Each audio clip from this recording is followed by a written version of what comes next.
Okay, we're coming out of the bottom of the hour. You're watching the Fox Business Network. Let's welcome Young Americans for Liberty analyst. She's a great author, a great writer, Kristin Tate.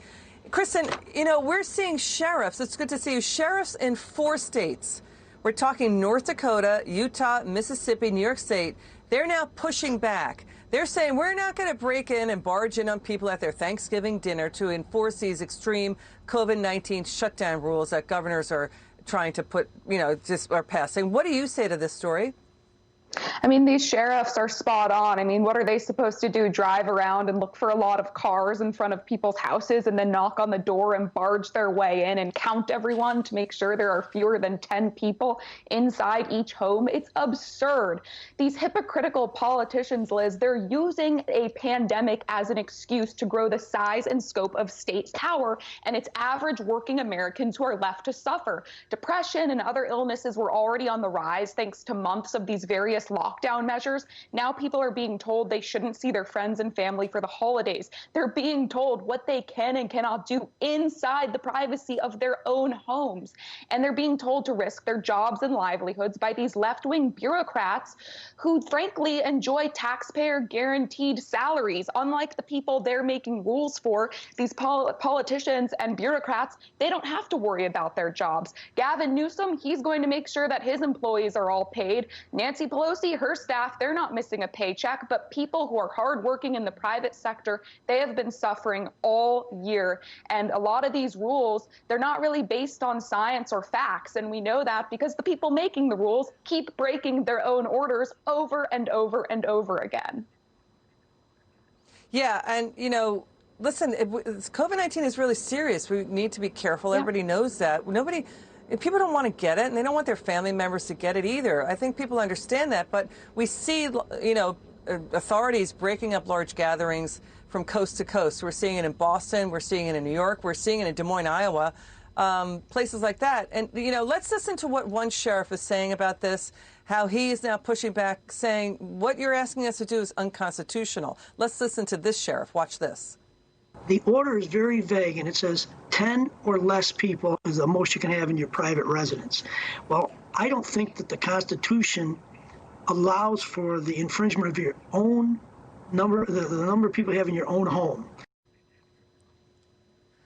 Okay, again, he's saying, how can I break into a home when you're having a dinner party to make sure you have 10 people there? You have to have a warrant to do that, and he's saying it's unconstitutional. And by the way, like we said, it's sheriffs in North Dakota, Mississippi, Utah, also saying, "What are you guys doing? We can't enforce this." Let's show the viewer what these sheriffs are saying as we talk some more to Kristin. So they're really in a rock and a hard place, these sheriffs. They are. And, you know, people and families know how to keep themselves safer than any politicians sitting in offices in state capitals.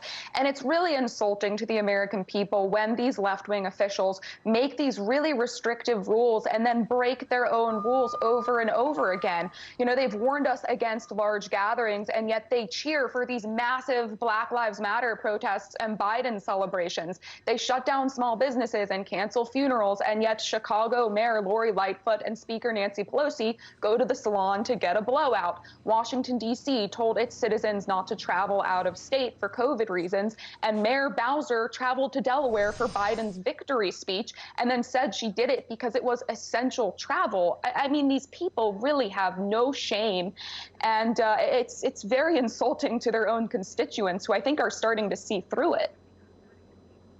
You know, it's really a shame that dozens of people did get sick at that wedding outside Cincinnati. I mean, that's a horrible story, right? But, you know, we can cover these stories and talk about them and say that it's so tragic and awful, but there's also a lot of more stories that you and I are talking about, Kristin, about the little guys having to deal and struggling through this pandemic. Let's listen to this New Jersey salon owner who has been suing the state of New Jersey over arbitrary lockdown rules in that state. Watch this.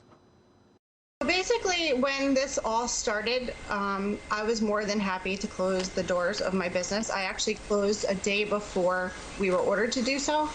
I wanted to support the community and do what's best for the health of, you know, my family as well. So we closed, and now I'm starting to see him pick and choose businesses open. You can go to Lowe's, you can get your dog groomed. Now, more recently, you can go to the boardwalk, to a public bathroom. You can go to a garden center. But you can't get your hair cut. You can't go to a beauty salon. Listen, we get it. There's social distancing issues. There's arbitrary, selectivity here. Journalist Stephen Moore has said that he's also he's really good at economics. He says lockdowns not associated with lower death rates. They're not associated with lower hospitalizations. In fact, it runs in the other direction. States with the most stringent lockdowns, like New York, New Jersey, and Massachusetts, have had the highest death rates. And it seems like the fallout is it bankrupts tens of thousands of small businesses. Go ahead, Kristin. That's exactly right. COVID is obviously very serious. It's dangerous. We need to protect the elderly and the most vulnerable. But the same folks on the left who say they're all about data and science, they put in place these lockdown measures that really, many of them are not supported by the data or science. For example, today, New York City announced it would be shutting down all of its public schools again, even though there is no evidence that in-person instruction leads to a higher spread of COVID amongst students, staff, or even, the larger community. We also know keeping schools shut down leads to a spike in depression and other illnesses against kids, and it widens the achievement gap between students from poor and wealthy families. So we do need to look at the data, but unfortunately, there are a lot of people in our ruling class that are not doing that right now. All right, Kristin Tate, thank you so much for joining us. I really appreciate it.